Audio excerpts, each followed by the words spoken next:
Hey everybody, welcome back to the channel. Today on the table we have a Springfield Armory Hellcat Pro Comp. Let's check this one out.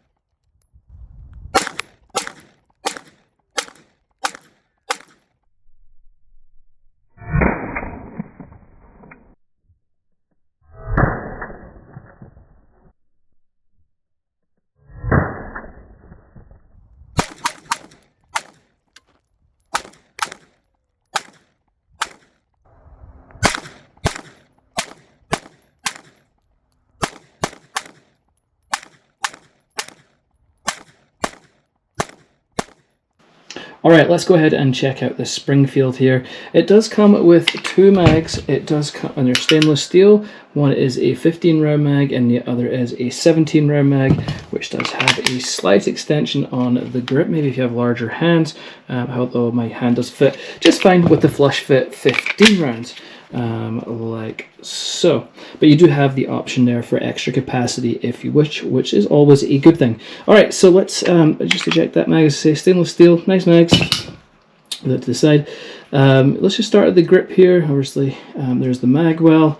You have your grip texturing here. It's pretty nice grip texture. I have no complaints with that. Somebody mentioned it's kind of the same as the Springfield Prodigy, but I can't confirm that. But overall, the grip texturing is not bad. It's pretty grippy, not too shabby at all. It does have some slight finger grooves right here. So they're not obnoxious in any kind of way. So it does feel pretty comfortable in the hand. I haven't reviewed the original Hellcat, so this is the first Hellcat I've really got my hands on to really play with. Moving on up to the mag release, it does sit really flush in there, but it works really well. Really easy to eject, all things considered, and I do believe it is ambidextrous. But the actual, you can see here, it sits really flush in there, but really easy to eject. Kind of a nice combo, nicely done. You do have a trigger cut out under the trigger guard right here, so you can get a nice high grip on there, and you do have obviously kind of a beaver tail back here. Obviously the frame is polymer, you know, it's just kind of your typical polymer framed, and you know, it's kind of a steel slide, kind of your standard gun nowadays. So you have your trigger guard right here, and then you have your trigger. No external safety. The safety is on your trigger right here, which I am a fan of. I'm not a big fan of external safeties on my carry guns. That is just me though. The trigger, let's go over that real fast. The trigger is kind of heavy, which is not a bad thing for a defensive gun, but you're looking at anywhere between 6 and 7 pounds. You've got your initial take up, and it feels like you're at the wall, but you're actually not. There's some some creep here, and then you have your brake. Brake feels pretty decent. It's got a little notch in the back here, so there's no over travel. Reset is forceful. It's a little long, and it is tactile and audible, like you heard there.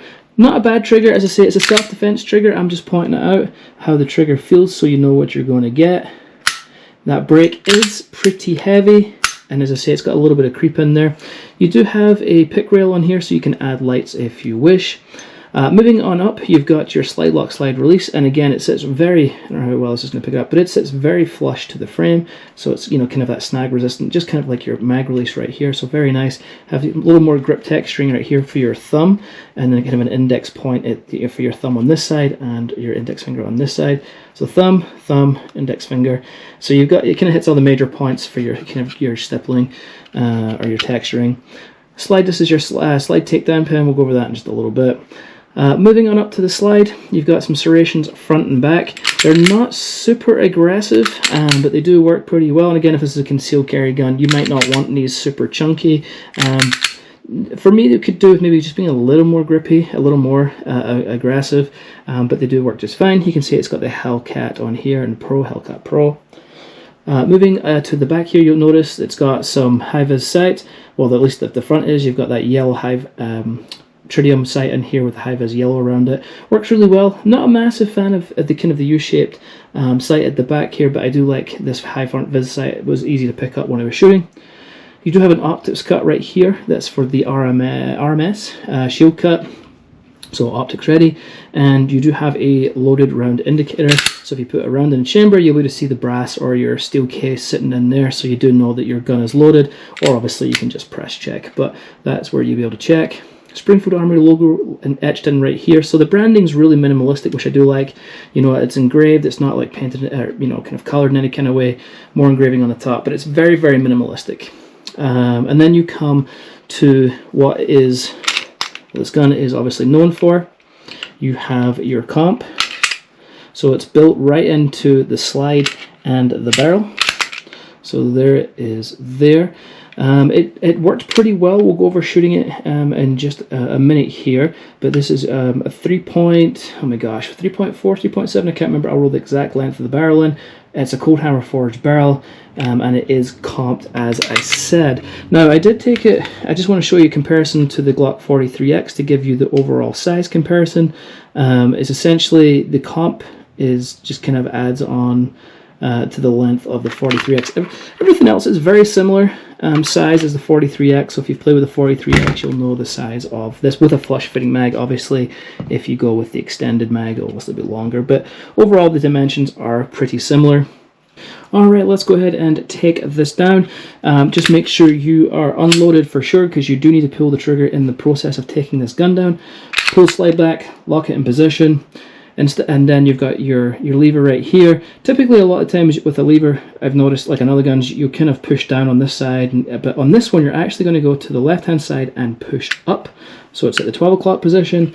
Going to let that slide forward. Now, it's going to be still stuck in place, but from there, you're going to pull the trigger, and this is why I said, obviously, you're going to make sure, as always, that your gun is unloaded. Pull that trigger, and your slide will come off. Okay, so this is the internal of the frame, like so. And it comes with a captured guide rod. It's double springed, as you can see here. And then here comes your barrel. As I say, obviously I've been shooting this, I haven't cleaned it yet. You can see, as I say, where the comp isn't cut in the barrel, and it is a cold hammer forged barrel, as I said. Alright, let's talk about shooting the gun. What about, my standard 300 rounds with it? No problems whatsoever. That slide feels pretty nice on there, it's pretty smooth. I definitely noticed the trigger being heavy while shooting this gun, and again, it's not necessarily a bad thing, it is a defensive gun, but I was aware of how heavy that pull was. But yeah, no problems whatsoever. How well does that comp work? I did take my 43X in just to take with me to try and compare it a little bit, because obviously this one's not comped, and they're roughly the same dimensions. Can I tell that the comp is on this? Yes. Is it like mind-blowing? Oh my gosh, that's so amazing? No. Does it work? Sure, yeah, absolutely. You definitely get a reduction in recoil. I felt recoil. And so it's not massive. I'm going to go with 20-25% max.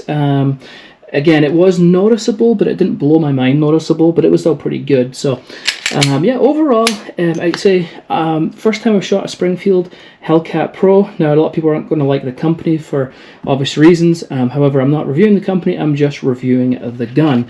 So, did I like it? Yes. Would I recommend it? Is it reliable? For my short experience of using this gun, yes. It's a pretty solid gun. Yeah, I mean, that's all I've really got to say about it. So if you have any questions, any comments, please ask them below. Happy to help out wherever I can. And that's it for me, folks. Until next time.